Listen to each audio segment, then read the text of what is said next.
नमस्ते दोस्तों, तो आज आपको एक बड़ी ही अचंभित एवं भयानक रहस्यमय कहानी सुनाऊंगी जिसमें आपको कुछ नई रहस्यमय बातें की जानकारी होगी। तो कृपा करके अभी चैनल को सब्सक्राइब कर ले। यह मेरा दूसरा नया चैनल है ताकि और भी रहस्यमय कहानी सबसे पहले आप तक पहुंचे। धन्यवाद। तो सुनिए। वो एक ठंडी घने जंगल के बीच बसा हुआ छोटा सा गांव था। गांव का नाम था कपालपुर, लेकिन किसी को भी यह नहीं मालूम था कि इस गांव का वास्तविक नाम क्या था। ये गांव हर किसी के लिए एक रहस्य था। जो भी यहाँ आता वो यहाँ के कुछ खास लोगों और उनके रहस्यों के बारे में सुनता, लेकिन कभी किसी ने इसका गहराई से अध्ययन न करने की हिम्मत नहीं की। कहानी की शुरुआत उस समय होती है जब एक यात्रा पर निकला युवक अर्जुन इस गांव में आता है। अर्जुन का दिल में एक सवाल था, क्या ये गांव वाकई में सच है या ये केवल एक कल्पना है।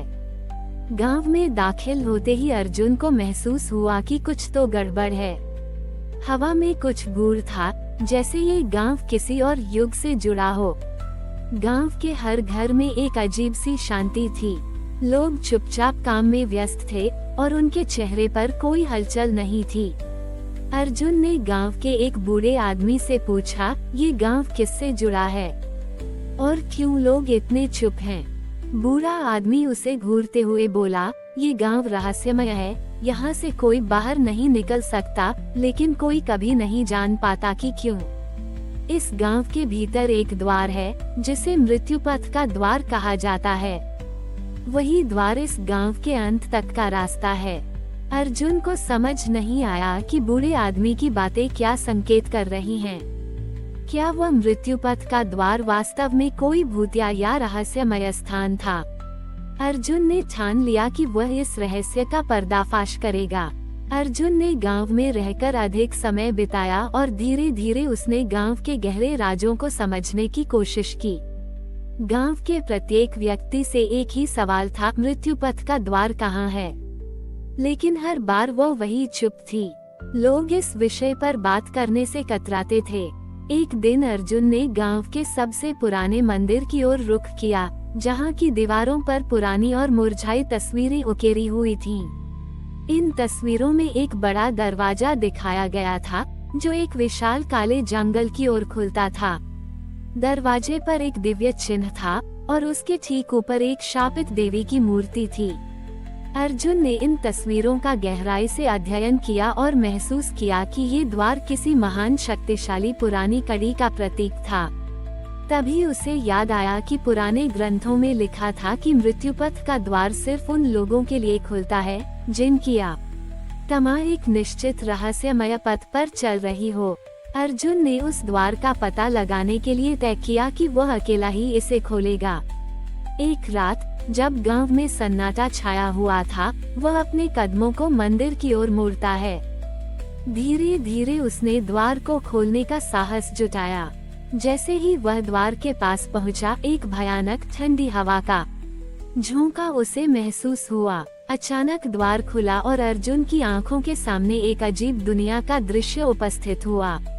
उसने देखा कि एक लंबा काला रास्ता था जो किसी अंधेरे गुफा की ओर जाता था। अर्जुन ने भीतर प्रवेश किया और धीरे धीरे उस रास्ते पर बढ़ने लगा। रास्ते के किनारे पर कुछ पुराने अवशेष थे जो एक भूल भुलैया की तरह दिख रहे थे। यहाँ से कहानी का असली रहस्य खुलता है। अर्जुन जैसे ही इस रास्ते पर और आगे बढ़ा, उसे अचानक महसूस हुआ कि उसके चारों ओर एक नकारात्मक ऊर्जा का संचार हो रहा है। अचानक एक गहरी आवाज गूंज उठी, तुमने मृत्यु पथ का द्वार खोला है, अब तुम्हें इस पथ पर चलने का हक मिला है, लेकिन ध्यान रख ना, इस पथ से हर कोई लौट नहीं पाता। अर्जुन ने समझा कि ये द्वार उसे शापित पथ पर ले जाएगा, लेकिन इसके बाद उसका उद्धार भी संभव था यदि वह इस रहस्य का सही हल ढूंढ पाए। अर्जुन ने जैसे ही पग आगे बढ़ाए, वातावरण और भी भयावह होता गया। रास्ता धीरे धीरे संकुचित होने लगा और हवा में एक अजीब सी सड़ांध फैल गई। उस अंधेरे गलियारे में कोई प्रकाश स्रोत नहीं था, फिर भी उसे सब कुछ स्पष्ट दिखाई दे रहा था। यह कोई सामान्य गुफा नहीं थी। यह एक कालवृत्त था, समय के बाहर स्थित एक चक्र। इस चक्र के भीतर प्रवेश करने का अर्थ था भूत, वर्तमान और भविष्य से मुक्त हो जाना। अर्जुन के सामने 3 द्वार प्रकट हुए, एक सोने का, एक पत्थर का और एक राख से बना हुआ द्वार। एक शिला पर कुछ अंकित था। तीनों द्वार एक ही सत्य की ओर जाते हैं, परंतु जिस द्वार से तुम जाओगे वैसा ही बनोगे। स्वर्ण लोभ देगा, पत्थर कष्ट, परंतु राख मोक्ष। अर्जुन ने बिना हिचकिचाए राख से बने द्वार को चुना। उसे समझ आ चुका था कि मृत्यु के पथ पर चलने वाले को लोभ या कष्ट नहीं, केवल सत्य की अनुभूति चाहिए। जैसे ही वह राख के द्वार से भीतर गया, उसके चारों ओर श्वेत धुंध फैल गई। उसे अपने शरीर का अस्तित्व खत्म होता सा लगा, जैसे वह केवल एक चेतना बन गया हो। उसके सामने एक वृद्ध साधु प्रकट हुए, लंबी जटाएं, उजली भस्म से सना हुआ शरीर और मस्तक पर त्रिकाल चिन्ह। वृद्ध साधु की आंखें अर्जुन की आत्मा में झांक रही थीं। वे बोले, अर्जुन, तुम मृत्यु का द्वार पार कर चुके हो। अब तुम जीव नहीं रहे, परंतु मृत भी नहीं। अब तुम संक्रमण की अवस्था में हो। ये वही स्थान है जहां आत्माएं अपना अंतिम निर्णय लेती हैं, जन्म, मोक्ष या शाप। अर्जुन ने साहस करके पूछा, क्या मैं लौट सकता हूँ? उद्धरण चिन्ह। साधु मुस्कुराए, लौटने का अधिकार हर आत्मा को है, लेकिन केवल वही लौटता है जो अपने पूर्व जन्मों का ऋण चुका हो। तुम्हारा ऋण शेष है अर्जुन। तुम्हें 3 परीक्षाओं से गुजरना होगा, मोह, भय और अहम की परीक्षा। साधु के संकेत पर धुंध छंटने लगी और एक विशाल प्राचीन यंत्र खुला, एक चक्र की भांति घूमता हुआ, जिसमें 3 खंड थे। प्रत्येक खंड एक परीक्षा का द्वार था। अर्जुन ने पहला द्वार चुना, मोह की परीक्षा। अर्जुन जैसे ही द्वार के भीतर गया, वह अपने बचपन के घर के आंगन में खड़ा था।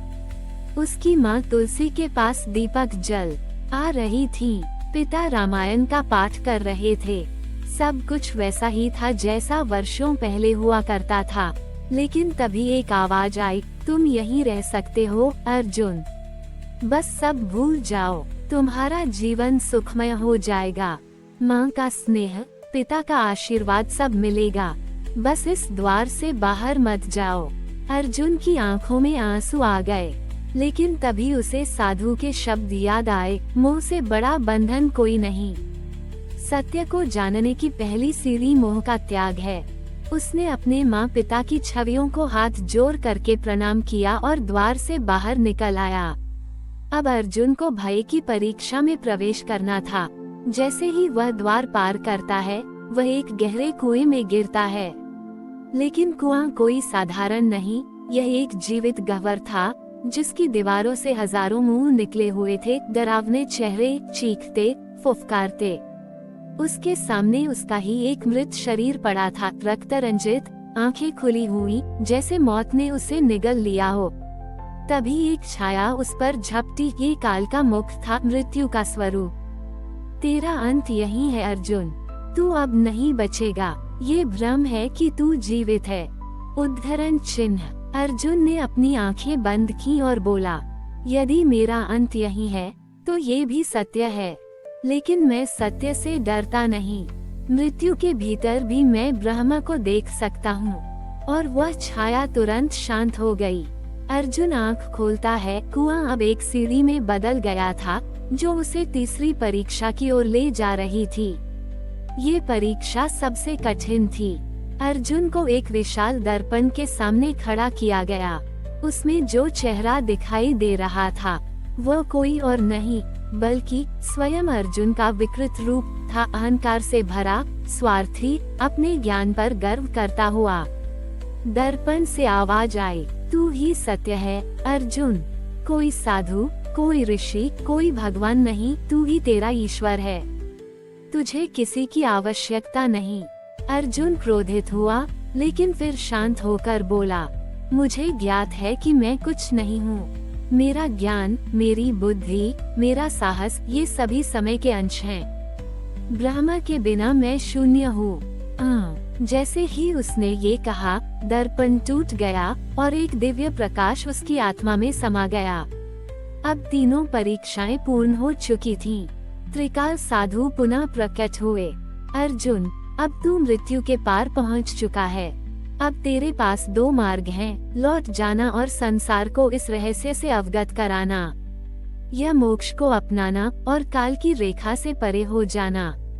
अर्जुन ने बिना हिचक निर्णय लिया।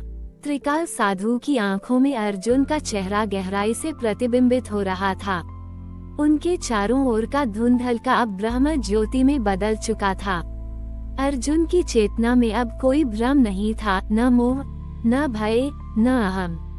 वो एक नए स्वरूप में जन्म लेने के लिए तैयार था। त्रिकाल साधु बोले, तू वो पहला मनुष्य है जिसने मृत्यु पथ की तीनों परीक्षा एक साथ पार की है। अब जो तुझे मिलेगा वो केवल ज्ञान नहीं, एक उत्तरदायित्व है। अर्जुन ने धीरे से पूछा, कैसा उत्तरदायित्व? साधु बोले, तू अब कालव्रती कहलाएगा, एक ऐसा जीव जो समय की सीमाओं से परे है, लेकिन स्वयं को सीमित मानकर जीवों की रक्षा करता है। मृत्यु पथ अब केवल तेरा अनुभव नहीं है, यह अब तेरा उत्तरदायित्व है। तुझे अब उन प्राचीन कालरक्षकों को जगाना होगा जो कालचक्र की रक्षा करते थे और अब निद्रा में पड़े हैं। अर्जुन ने वापसी का मार्ग चुना। जब अर्जुन की चेतना पुनः पृथ्वी पर लौटी, वह उसी शमशान के पास जागा जहां से यात्रा आरंभ हुई थी। परंतु अब उसका शरीर वैसा नहीं था। वह एक साधारण मानव न था। उसकी आंखों में समय की अग्नि थी और मस्तक पर त्रिकाल का लक्षण प्रकट था। उसे अपनी पहली जिम्मेदारी ज्ञात थी, कालरक्षक परंपरा को पुनर्जीवित करना।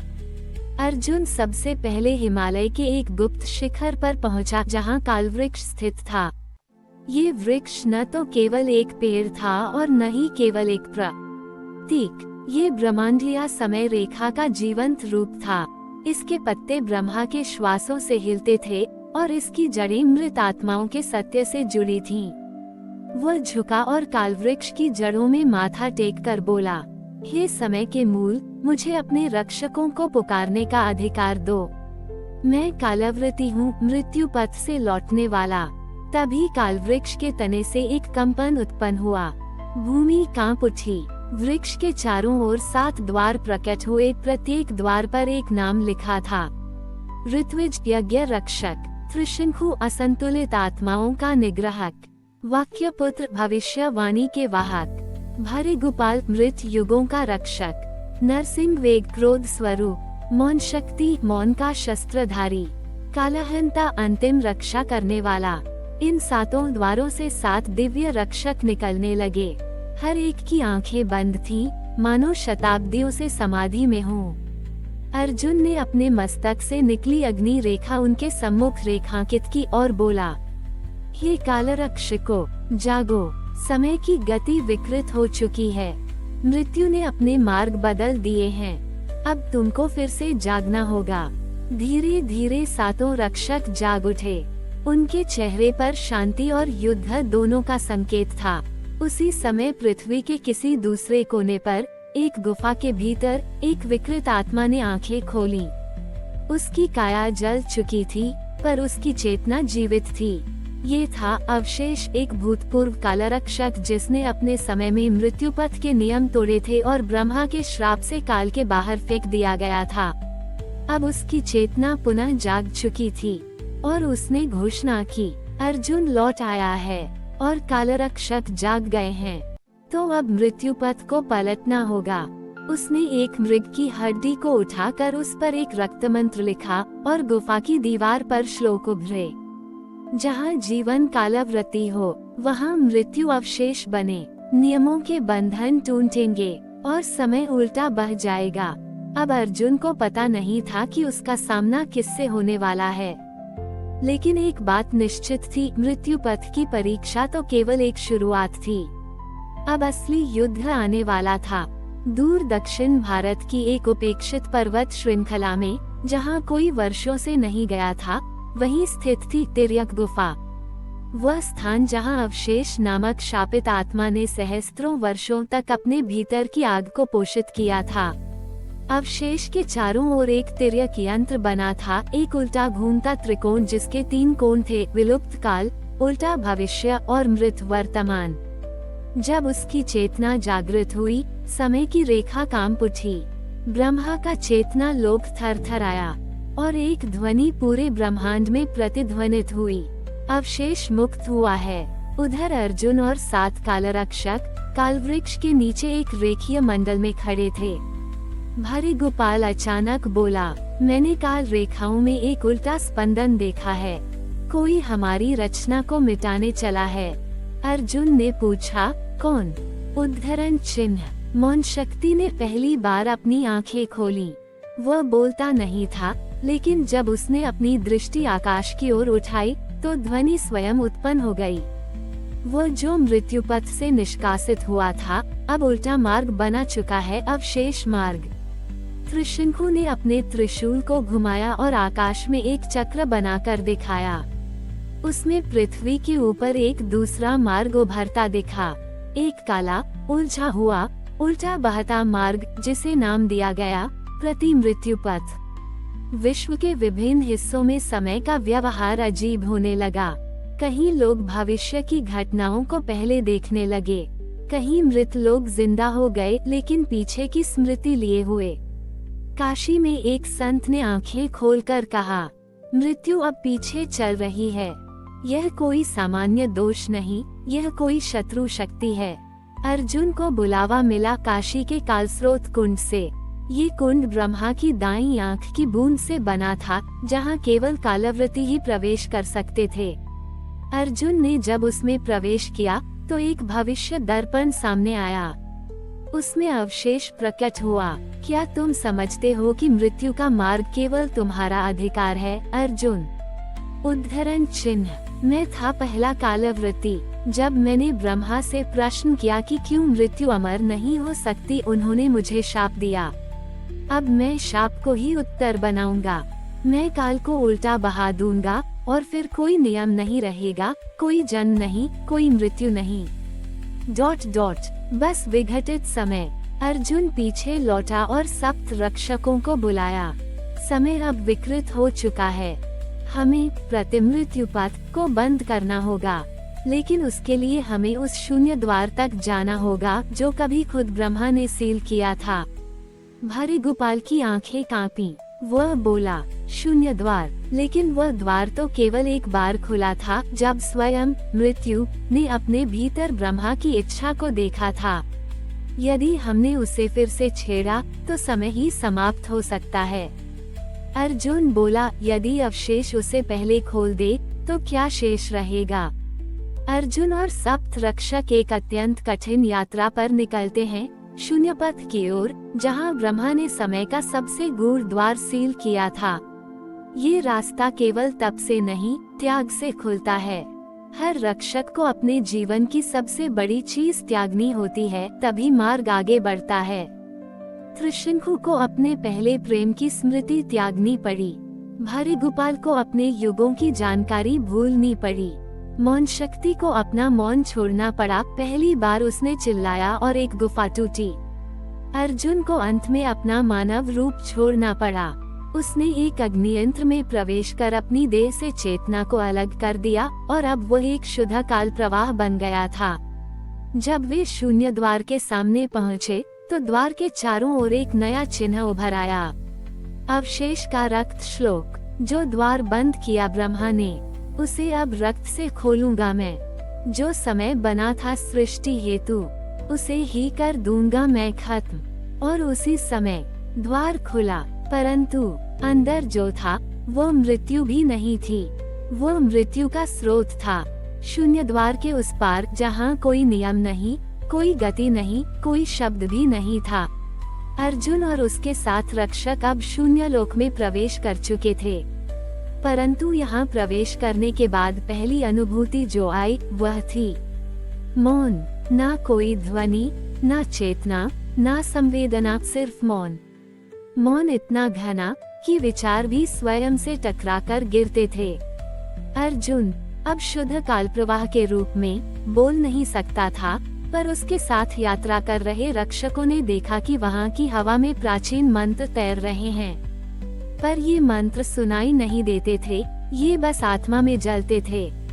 तभी मौन शक्ति ने हाथ उठाया और उसके हाव भाव से एक शब्द उत्पन्न हुआ, शून्य शब्द। भारी गोपाल कांप उठा। ये वह ध्वनि है जो ब्रह्मा के मौन से उत्पन्न हुई थी, जो कभी बोली नहीं गई, केवल कल्पों के अंत में प्रकट होती है। शून्यलोक में एक विशाल स्तंभ खड़ा था, काले प्रकाश से चमकता हुआ। उस पर लिखा था एक अक्षर अ। यह अक्षर नहीं, अर्जुन की चेतना गूंजी। ये प्रारंभ की वह ध्वनि है जिसे स्वयं ब्रह्मा ने मौन रहकर रचा था। लेकिन ये स्तंभ अब टूटने को था, क्योंकि अवशेष जो अब शून्यलोक में पहुंच चुका था, स्तंभ को छू चुका था। मैं इसे तोड़ दूंगा, वह चीखा, और फिर न कोई अप रहेगा, न ओम, न आरंभ, न अंत। एक चक्र खुला और सामने प्रकट हुआ शून्य ब्रह्म। यह कोई रूप नहीं था, ये ब्रह्मा के भीतर के उस मौन का विस्तार था जो उन्होंने सृष्टि से पहले अनुभव किया था। शून्य ब्रह्म बोला नहीं, पर सभी रक्षकों ने उसे समझा। उसकी चेतना अर्जुन के भीतर प्रवेश कर गई और वह अब केवल अर्जुन नहीं था, वह अब शून्यव्रती बन गया। अब अंतिम युद्ध का समय आ चुका था। एक और अवशेष था जो समय को उल्टा बहाकर सब कुछ अनंत मृत्यु में बदलना चाहता था। दूसरी ओर अर्जुन था जो शून्य को स्वीकार कर समय के मूल मौन को फिर से जागृत करने जा रहा था। और यह युद्ध शब्दों का नहीं होगा, न अस्त्रों का, बल्कि शुद्ध चेतना का। ये वह स्थान था जहां हर विचार का एक रूप बनता था। अवशेष ने अपनी स्मृति को एक विशाल सर्प बनाया, कालफन। वह गर्जा, शब्द ही सृष्टि का दोष है, मौन ही मुक्ति है, और मैं सब कुछ मौन में मिलाकर समाप्त कर दूंगा। परंतु अर्जुन ने अपनी चेतना को एक ध्वनि बिंदु में समेटा, और उस बिंदु से निकली ओम की मूल ध्वनि, लेकिन ये श्रव्य नहीं थी, ये सिर्फ आत्मा को जलाती थी। अवशेष चिल्लाया, कांपा और फिर मौन हो गया। उसके भीतर का क्रोध, शाप, विद्रोह सब उस ध्वनि में समाहित हो गए। और जब वह पूरी तरह मौन हुआ, तब उसने देखा उसकी आत्मा खाली थी। मैं हूँ भी नहीं, उसने अंतिम बार पूछा। अर्जुन ने उत्तर नहीं दिया, क्योंकि अब वह भी मौन था। शून्य द्वार धीरे धीरे बंद हो गया, शून्यलोक फिर से सील हो गया। अर्जुन और उसके रक्षक धीरे धीरे समय में लौट आए। लेकिन अब अर्जुन केवल रक्षक नहीं था, वह मृत्यु पथ का स्वयं द्वार बन गया था। अब हर आत्मा जो मृत्यु के बाद भटके, उसे उसी के मौन से अर्जुन पुकारेगा। अंतिम पंक्ति, शब्दों से बनी थी सृष्टि, मौन से मिली है मुक्ति। जो मृत्यु को समझे, वही अमरता से डरे नहीं। समय का प्रवाह फिर से अपनी गति में था। शून्य द्वार अब बंद हो चुका था और उसके प्रहरी बन चुके थे अर्जुन और मौन शक्ति। उनका रूप नहीं था, न आकार, वे अब कालचेतना का हिस्सा बन चुके थे। प्राचीन सप्तमंत्रियों की सभा फिर से एकत्र हुई, लेकिन इस बार वे अर्जुन की देह को नहीं, उसकी मुक्त चेतना को प्रणाम कर रहे थे। भारी गोपाल ने कहा, वह जो मृत्यु को पार कर गया, वह अब अमर नहीं बल्कि अमृत्य है, क्योंकि वह मरने के बाद भी जीवित नहीं, बल्कि मृत्यु का मार्ग बन गया है।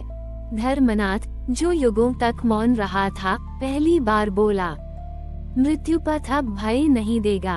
अब जो मृत्यु के द्वार पर पहुँचेगा, उसे अर्जुन की आत्मा मार्ग बताएगी, और जो भीतर के मौन को सुनेगा, वो फिर कभी जन्म की पीड़ा नहीं झेलेगा। समय बीता, हिमगुफाएं फिर से बर्फ से ढंक गईं। वेदों में अर्जुन का नाम गुप्त पंक्तियों में जोड़ा गया। सिर्फ वही उन्हें पढ़ सकते थे, जो जीवन और मृत्यु दोनों से मुक्त होना चाहते थे। एक भविष्यवाणी फिर से प्रकट हुई, जब अग्निकाल फिर लौटेगा और ब्रह्मा पुनः मौन हो जाएंगे, तब मृत्यु पथ फिर खुलेगा और शून्य से कोई फिर यात्रा करेगा।